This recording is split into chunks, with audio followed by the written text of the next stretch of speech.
네, 잠깐 쉬었다 왔는데요. 평상시에 복식호흡을 할 때 가장 좋으면서 발성하기에 편안한 음이 있습니다. 편안한 말, 바로 이것이죠.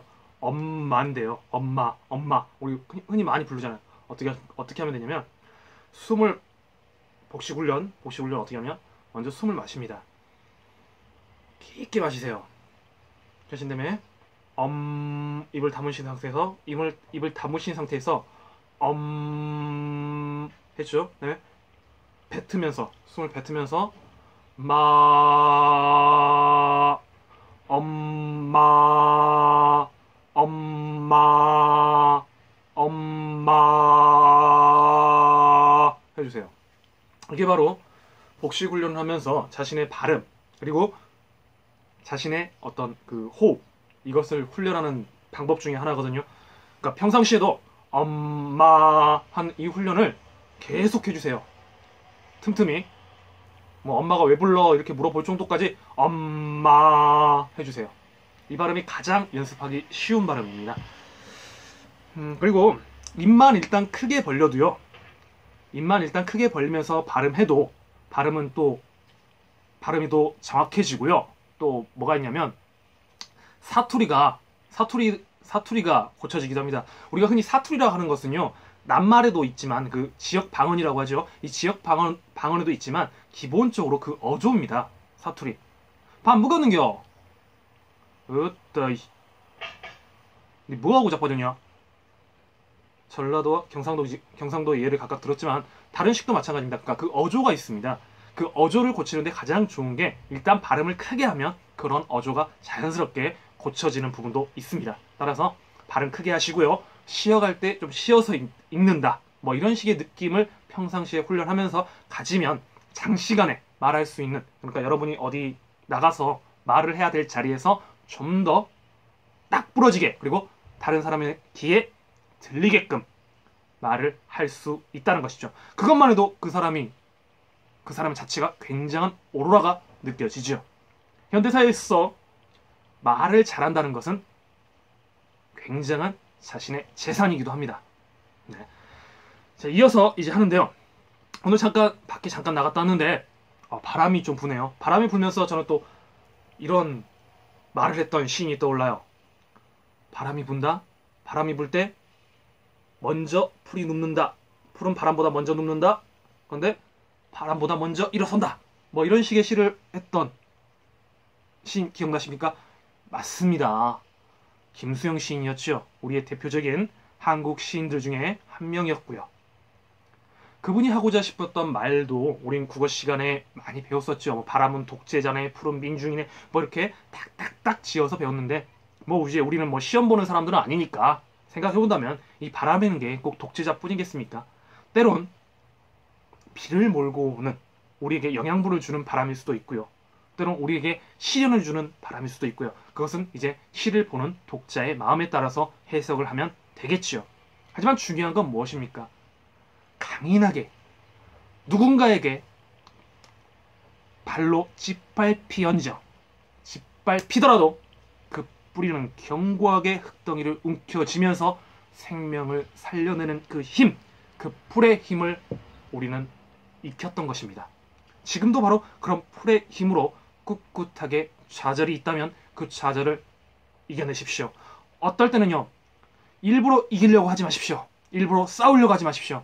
시간이 해결해 주는 때도 가끔은 있더라고요. 그 시간을 견디십시오.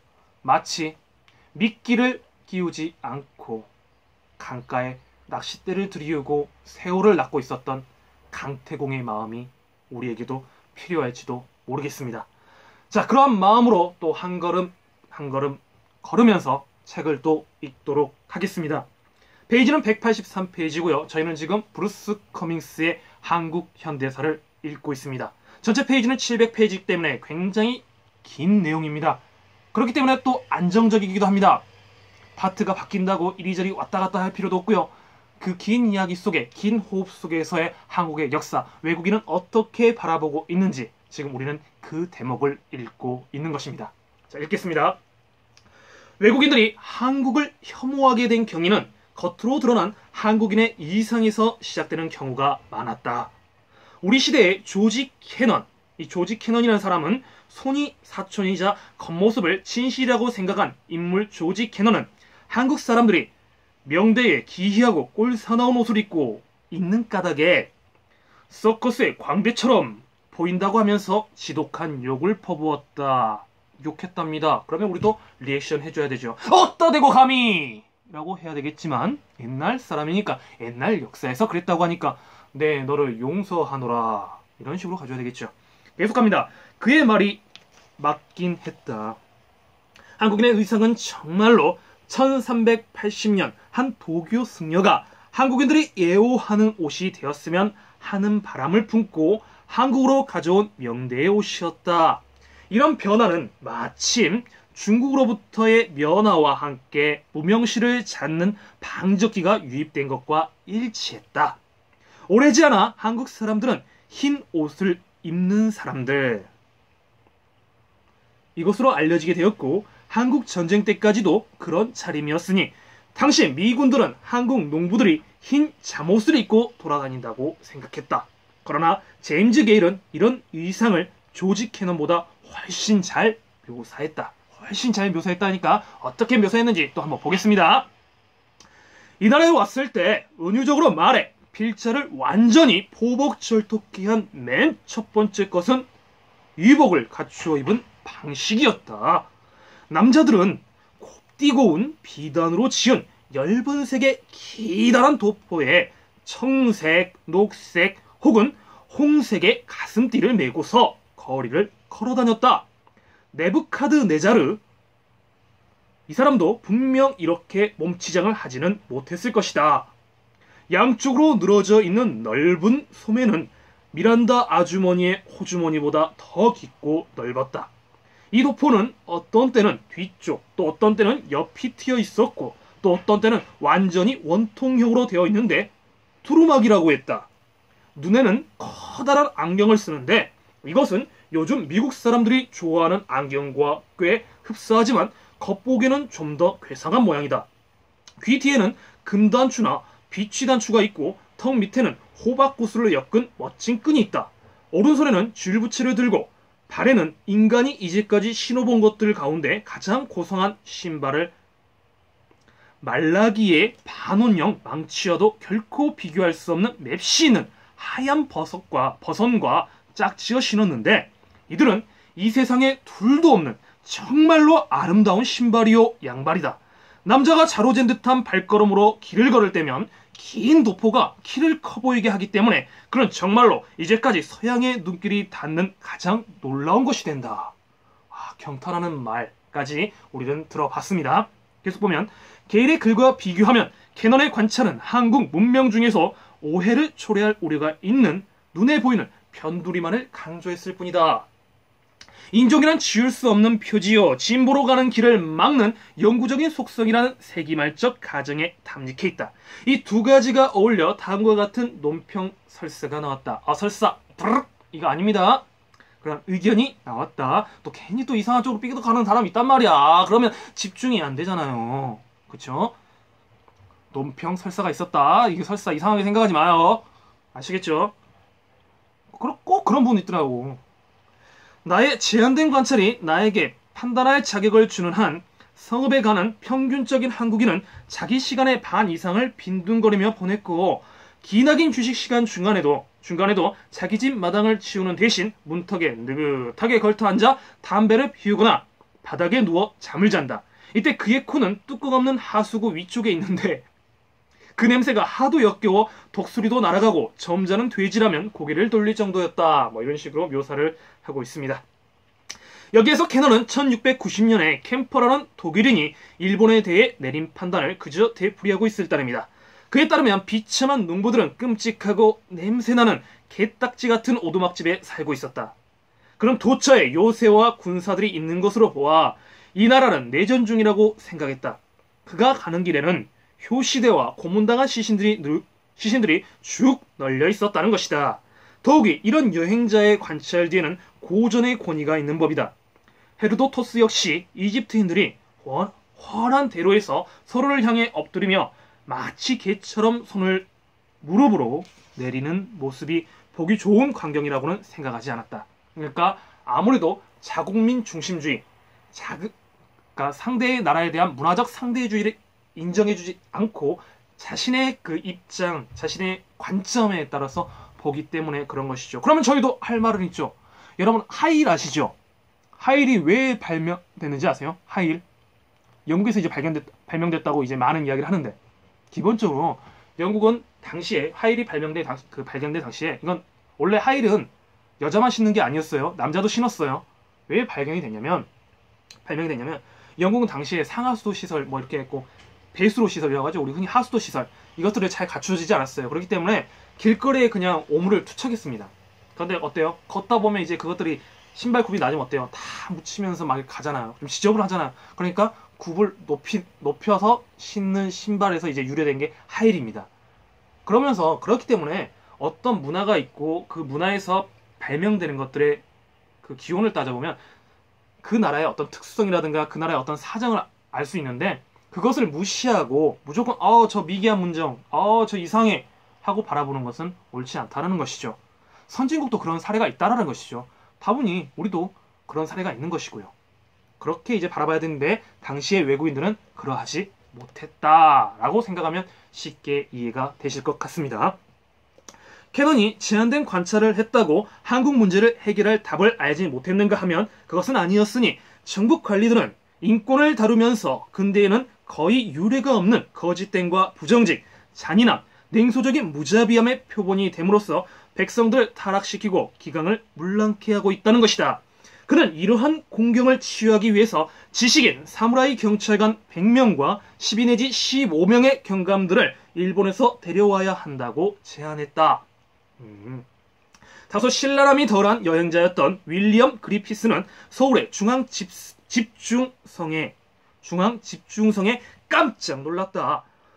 프랑스 사람들이 말하듯 만약 파리가 프랑스라면 서울은 곧 한국이다.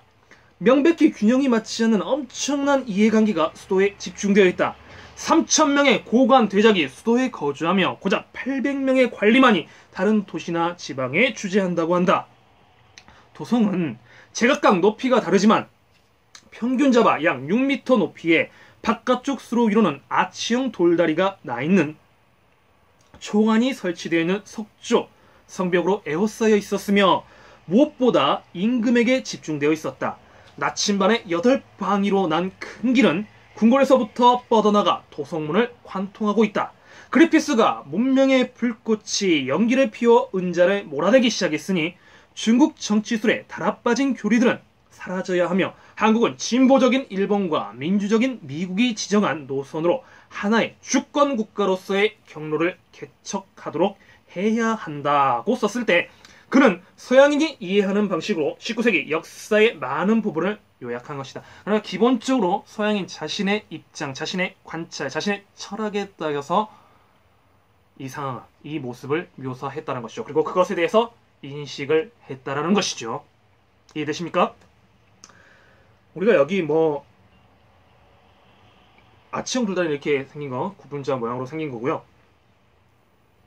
뭐 총안이 설치되어 있는 석조 뭐 이런 것까지 자세히 알 필요는 없을 것 같습니다. 그냥 이렇게 이 사람은 묘사를 했다. 당시에 우리 조선에 있던 도성의 모습이라든가 우리 어떤 건물이라든가 뭐 이런 것들을 이렇게 묘사를 했다. 매서추시츠주의 명문 롤가 출신인 퍼시벌 롤에 이르면 사정은 조금 더 나아진다. 그는 화성에 운하가 있다는 것을 발견해서 유명해진 과학자요 천문학자였으며 오늘날에 읽어도 흥미로운 동아시아에 관한 서너 권의 저작을 남긴 사람이다. 1888년에 나온 자신의 책 제목 조선에 대한 역어로 고요한 아침의 나라라는 말을 처음으로 쓴 사람도 바로 그다. 이 사람이 고요한 아침의 나라다 라는 걸 썼군요. 퍼시펄 로어. 이런 퍼시펄 롤이 고요한 아침의 나라. 퍼시펄 롤이 고요한 아침의 나라. 저 이렇게 외우거든요. 좀 억양을 좀 강하게 해주거나 좀 이상하다 하면 이렇게 하면 또 금방 또 기억이 남더라고요. 퍼시펄 롤이 고요한 아침의 나라. 퍼시펄 롤이 고요한 아침의 나라라고 우리에게 처음으로 말을 해줬군요. 흔히 우리는 탁오로만 알고 있었잖아요. 동방의 고요한 아침의 나라 이렇게 알고 있었는데 퍼시폴 로울이 이런 말도 했었구나. 자, 또 정보를 캐치해 갑니다. 당대의 풍미한 혁신주의에 완전히 사로잡혀 있던 까닭에 그는 한국이 수세기 내내 정체되어 있었다고 가정했다. 변화는 그들의 존재를 몰랐고 시간은 가만히 서 있었으니 매우 희한한 현상이요 살아있는 화석이다. 그러나 롤은 관찰자이자 예민한 영혼의 소유자였기에 1880년대 한국의 상업에 대해 1980년대 뉴욕 사람들과 똑같은 논평을 할 수 있었다. 시장의 과일 판매에 대해는 각 품목이 정성스레 윤인하게 닦여 조그만 더미로 쌓여 있었다라는 것이다. 그 더미들이 너무나 대칭이 잘 맞길래 나는 다시 한번 호기심이 발동해 그 수를 다 세어보았다. 더럽게 할 일 없었는가 봐요. 했다고 합니다. 그렇게 하면서 나는 같은 종류의 과일이 각 더미에 모두 똑같은 숫자로 쌓여 있다는 것을 알았다. 이 더미에는 변함없이 밤이 3개, 저 더미에는 호두 7개, 각 더미는 2분의 1 파딩의 가격으로 팔렸다. 롤은 또한 서양 문헌 중에서 한국 가옥에 흐르는 듯한 지붕선의 아름다움을 가장 빼어나게 이해한 사람이었다. 이 사람은 좀 어떻게 보면 미적 감각도 있었던 것 같아요. 읽어보겠습니다. 이 지붕선은 독특하다. 이제까지 본 어느 돔도, 어느 미너렛도, 어느 첨탑도 내가 보기에는 이렇게 간결한 아름다움을 지니지 못했다. 이 지붕선의 매력은 장식에 있는 것이 아니다. 물론 여기에도 그 나름의 장식이 있긴 하지만 이 지붕은 장식을 더한다기보다는 차라리 빼는 쪽이기 때문이다. 이 지붕선의 매력은 형태의 우아함에 있다. 나는 목가적 형상이라고 말할 뻔했다. 내 말뜻은 이것이 자연에서 배태된 모종의 형태를 취하고 있다는 뜻이다. 하늘을 향해 오목하게 굽어진 2개의 상응하는 지붕면이 용마루의 양편으로 드리워져 있다. 하강선은 처음에는 가파르지만 점점 완만해져 마침내 처마에서 끝이 난다. 작은 집들은 지붕이 하나이나 큰 집에는 각각 다른 정도로 굴곡이 수많은 물매가 마치 타일로 된 꽃줄들이 한 겹, 두 겹 포개진 것처럼 겹쳐져 있다. 이런 이야기를 하네요. 파울 본 멜렌도로프라는 별난 독일인은 뿔테 안경을 쓴 것만 빼면 영락없는 한국 고관의 이간을 갖추고 1880년대의 사진 속에서 우리를 곁눈질한다. 그는 일종의 언어적 천재로 중국어와 한국어에 모두 능통했고 한국 옷을 입고 다녔으며 한국식으로 살면서 새로운 국제 질서에 적응하느라 애쓰는 한국 사람들은 어디에서든 도와주었다. 멜렌도르프는 한국의 세관을 조직해 운영하고 모든 문서상의 의사소통에 한글을 도입할 것을 추천했으며 교육, 상업, 재정, 특히 조세 이것과 산업 부자에서 많은 개혁을 시작했다. 그는 고종에게 철도 부설 캠페인과 기계공업, 한국 상업의 세계 수출 등을 강력히 권했다. 비록 그가 보기에 양반 관리들이 백성을 무자비하게 착취하긴 했지만 그는 한국인들이 일본인보다 우월하며 서양 학문을 배우는 데에서 섬나라 백성들을 능가할 것이라고 확신했다. 충분히 오래 머물러 있음으로써 한국에 대해 좀 더 섬세한 인상을 형성한 다른 방문자들도 있었다. 헨리 세비지 랜던은 자신이 만난 몇몇 양반에게 홀딱 반한 나머지 제멋대로 그들을 자기와 같은 백인종이라고 탄정했다. 그는 한국인들 중에 아리안족처럼 희고 아리안종에 거의 근접하는 사람들이 있으며 이들이 왕국의 상층 계급이라는 것을 발견하고 매우 경탄했다. 얼마나 일을 안 하고 집구석에서만 있었고 집 살만 찌우고 있었으면 백인이 황인종 보고 백인으로 오해할 것이요. 그때 당시 백성들은 밥을 못 먹고 사람이 죽으면 그 시체를 먹었다고 하는데 이놈의 양반들은 얼마나 햇빛을 안 쬐으면 백인이 황인종 보고 백인이라고 생각했을 정도란 말이요. 웃지도 못하겠고 어쩌겠습니까? 웃어야죠. 지금도 마찬가지죠. 이 사람이 한국인이요 미국인이요. 한국 사람에 대해서 한국 국민들이 원하는 정치를 해야 할 것인데 미국인 정치를 하고 있으니 이 나라 사람은 도대체 한국인이요 미국인이요 할 상황이 분명 있지요. 여하튼간에요. 한국인들이 야만인들에 속한다는 얘기를 듣는 게 드문 일이 아니라는 사실에도 불구하고 그들의 소질을 편견 없이 보건대 나는 그들이 지극히 총명하여 지식 습득이 빠르다는 것에 놀랐음을 고백해야겠다. 외국어를 배우는 일이 그들에게는 매우 쉬운 일인 것 같다. 그들은 대단히 분별 있는 사고 능력과 더불어 놀라우리만큼 민첩한 지각력을 소유하고 있다. 네, 그렇다고 하네요.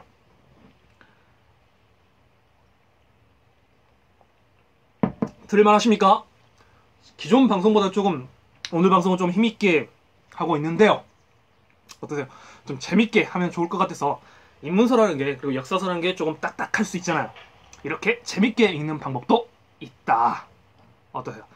혼자서 책을 보는 때보다는 조금 더 신나지 않으세요? 늘 업되게, 늘 기분 좋게 그리고 소통할 수 있는 방법을 강구하도록 하겠습니다. 아유, 카메라 흔들릴 때마다 불안해요.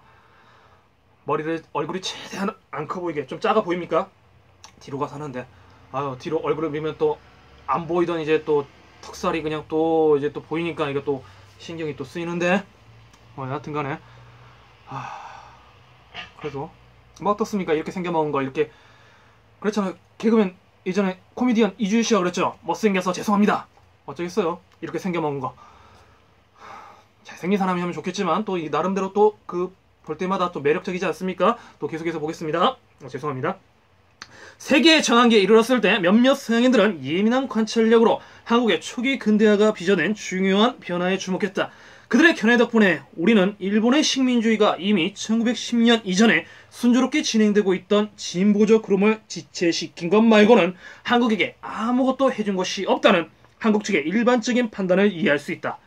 예를 들어 앵거스 해밀턴은 한국이 예외적인 아름다움을 간직한 나라이며 서울이 베이징보다 훨씬 우월하다고 생각했다. 서울은 동아시아에서 전기, 전차, 수도체계, 전화, 전신을 동시에 갖추게 된 최초의 도시였다. 이 체계의 대부분은 미국인들에 의해 창설되고 운영되었다. 가령 서울 전등회사, 서울 전차회사, 서울 신선샘물수소회사 등이 모두 미국 회사였다. 해밀턴은 미국인이 서울에 100명, 운산에 65명, 평양에 35명이 있다고 계산했다. 한국이 미국에서 수입한 물품은 스탠더드 석유회사의 등유와 리차몬드 잼 담배, 캘리포니아산 과일과 포도주, 이글표 우유, 암호표 통조림 고기, 크로스와 블랙엘 통조림, 밀가루 채광기계, 면화, 철도부품, 의류 등이었다. 해밀턴은 같은 시기 캐넌이 욕한 도시와는 다른 도시에 대해 이야기하고 있는 듯했다. 서울의 거리는 위풍당당하고 널찍하고 깨끗하며 감탄할 정도로 잘 만들어져 있고 물이 잘 빠진다. 좁고 더러운 골목들을 넓히고 시궁창을 복개했으며 차도 또한 폭을 넓혔다. 서울은 머지않아 동양에서 가장 수준 높고 가장 흥미로우며 가장 깨끗한 도시가 될 것이다. 그러니까 어느 쪽에서는 이제 정비된 곳만 보고 어느 쪽은 이제 시골에 이제 집성촌이 막 옹기종기 모였고 좀 지저분한 거리를 보고 그러니까 어느 곳을 보느냐에 따라서 이렇게 묘사한 것이 다르다. 뭐 이런 것이죠. 어려운 건 아닙니다. 그에게 한국의 생활 수준이 도시와 시골 모두에서 일본보다는 아니더라도 중국의 생활 수준보다 우월하다는 데에 의심의 여지가 없었다. 해밀턴이 생각하기에 고종은 진보적인 군주였다. 서울에는 법률, 공학, 의학 등 온갖 종류의 학교가 많았다. 그는 고종이 친히 모든 공공사업을 감독하고 싶어 한다고 적었다.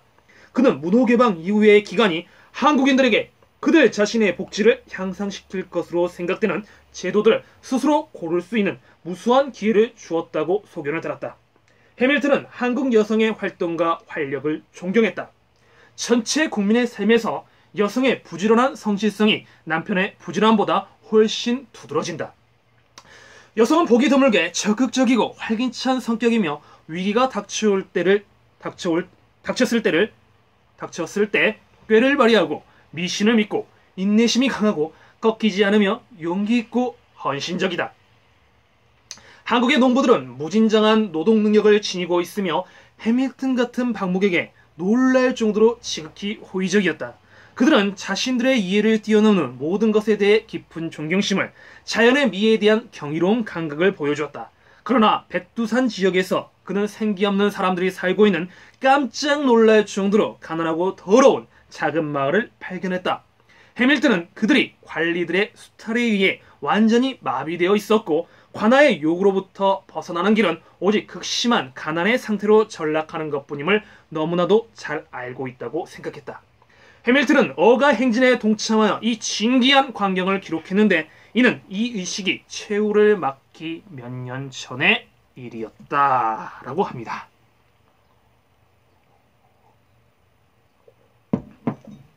황제가 통과하기 전 황제를 앞서가는 행렬은 거의 끝이 없어 보였다. 신하, 시종, 악사, 관리로 이어지는 행렬에서 알록달록한 동아리가 다른 동아리에게 자리를 내줄 때마다 색채의 바다는 상상할 수 있는 모든 색의 파도로 부서졌다. 온도가 높은 모자를 쓴 요직의 위풍당당한 고관들은 깃털 다발을 꽃줄처럼 늘어뜨리고 진홍색 수술 장식을 목둘레의 호박, 구슬끈에 고정시킨 채 말없이 앞으로 나아갈 뿐이었다. 그들의 옷은 빨간색, 파란색, 주황색의 눈부신 배합이었다. 얇은 천의 녹색 겉옷을 입은 사람들이 그들의 시종을 들었고 많은 기와기수, 깃털로 장식된 깃발, 다과상자, 작은 탁자, 파이프와 불 등 한국적 장리함을 나타내는 그 밖의 독특한 표지들이 그 뒤를 이었다. 황제의 시종은 노란 비단 의복을 입고 장미꽃 모양의 술로 장식한 모자를 썼다. 기묘한 책상으로 만들어진 독특한 색깔의 좀 더 중세적인 복식이 등장하고 엄청나게 많은 깃발이 물결쳤다. 황제의 노란 비단 깃발, 황제의 우산, 그 밖에 황제 표장을 들고 가는 비단 옷의 기수들 한 무리가 그 뒤를 따랐다. 다음에는 미친 듯한 최후의 북소리, 섬뜩하게 쨍그랑거리는 종들, 비명처럼 무섭게 울리는 날라리 소리, 이런 온갖 화급한 불협화음이 명령을 외치는 관리들의 목소리와 내시들의 욕설에 뒤범벅대고 마지막으로 황제의 수행관 전이가 연이은 노란 불빛에 광해에 묻혀 옆에 있는 사람의 심장 고동도 들을 수 있는 갑작스럽고 고요 속에서 나타났다. 목소리들이 잦아들었다.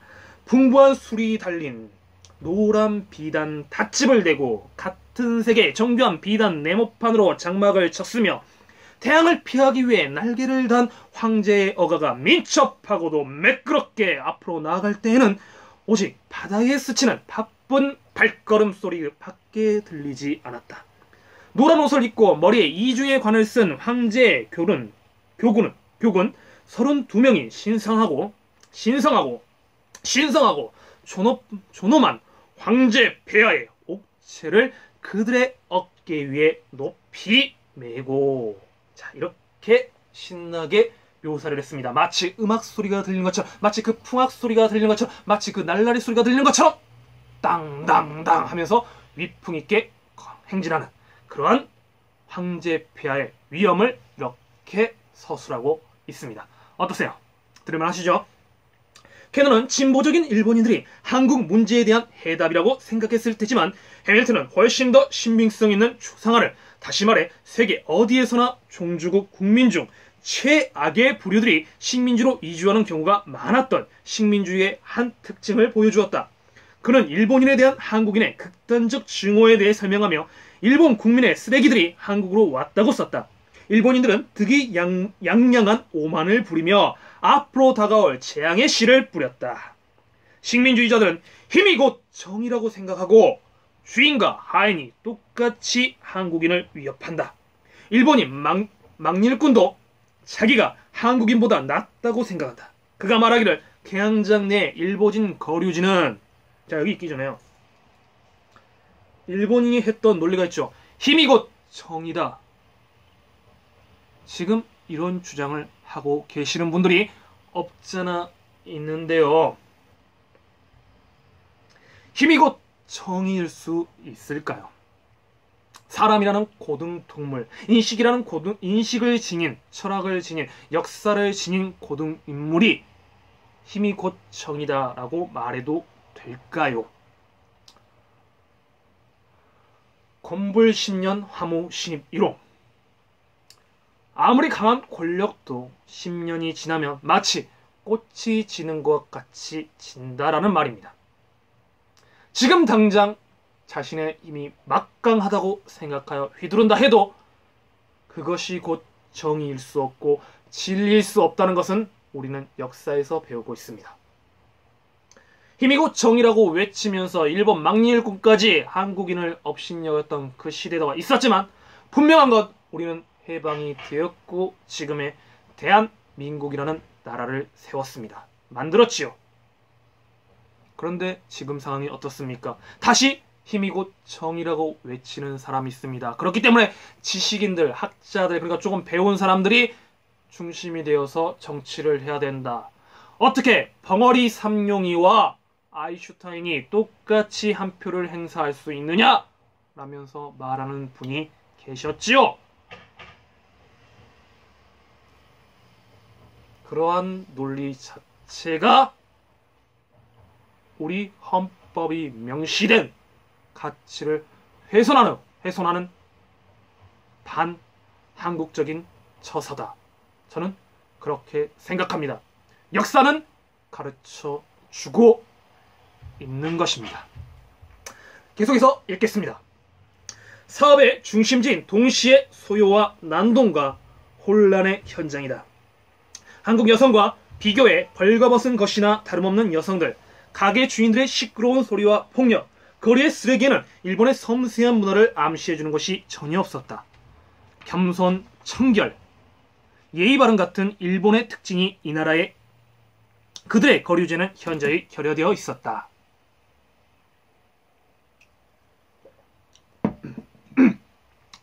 일본인 무역상들은 세계 석유 시장에 대한 스탠더드 석유 회사의 통제권을 따라잡으려는 속셈으로 스탠더드 회사 것을 감쪽같이 복제한 깡통에 등유를 넣어 팔았다.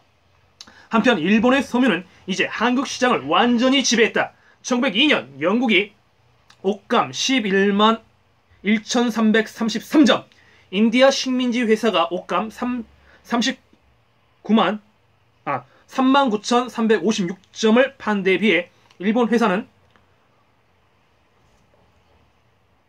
415만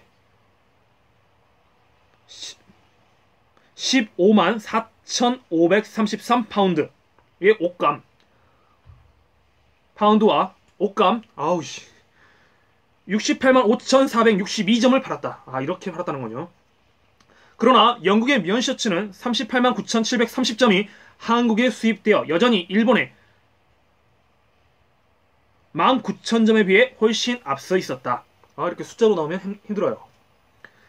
제임스 스카스 게일은 1896년대 초 한국을 남단에서 북단까지 종단 도보 여행을 하며 스코틀랜드 깔뱅 교도의 쌀쌀맞은 눈에 비친 옛 한국의 모습을 일기 속에 신랄하게 묘사해 놓았다. 서울에서 해주로 가는 길에서 그는 시체들이 길가에 뒹굴고 있는 것을 목격했다. 어떤 시신은 목이 잘린 상태였다. 싫다. 보시겠습니다. 당시 한국의 세 개항장 중 하나였던 부산은 폐허의 더미로서 진흙 오막살이 집과 거적대기 헛간으로 이루어진 조그만 불악에 지나지 않았다. 평양은 불결했으며 북서부 국경고을 위주는 귀신, 넝마, 개, 묻지 않는 시체, 해충, 불결함, 오물 등이 어수선하게 뒤엉켜 있는 작고 가난한 아시안판 안트베르펜이었다. 안트베르펜이라는 게 벨기에의 항구 도시를 말한다고 합니다. 게일은 만주의 읍들도 마찬가지로 기괴하며 더럽다고 생각했지만 그에게는 중국인들이 한국인들보다 좀 더 부지런해 보였다. 게일의 눈에 비쳤을 때는 그랬다는 것이죠. 게일은 이런 비상적인 인상을 훌쩍 뛰어넘기에 충분할 만큼 한국에 오래 머물렀다. 실로 그는 한국에 온 외국 선교사 가운데서 가장 위대한 학자였다. 세기전환기에 난무했던 한국에 대한 온갖 서양식 상상들에 관하여 이제 그가 맺은 말을 할 수 있게 해주자. 자, 어떤 말을 하는지 한번 살펴보겠습니다. 우리가 무슨 낯으로 동양인들에게 우리가 가진 것, 우리가 하는 것, 또는 과거의 우리 모습에 대해 말할 수 있을까? 삼배로 우리 입을 막고 다시는 서양에 대해 언급하지 말지니 차라리 침묵과 기도의 삶으로 들어가. 이제까지보다 좀 더 나은 도움의 손길을 동양에게 줄 수 없을까 살펴볼 일이다. 그렇게 한국을 좀 어떻게 보면 경멸하고 혐오시했던 게일마저 오랫동안 선교하면서 선교생하면서 학자 생활하면서 한국을 관찰해 본 마지막 소감은 이겁니다. 우리가 감히 어따 대고 감히 어따 대고 감히 어찌 감히 이들을 우리 입맛에 맞추어 바꾸려 하는가. 어찌 감히 이런 말을 했다는 것이죠. 네.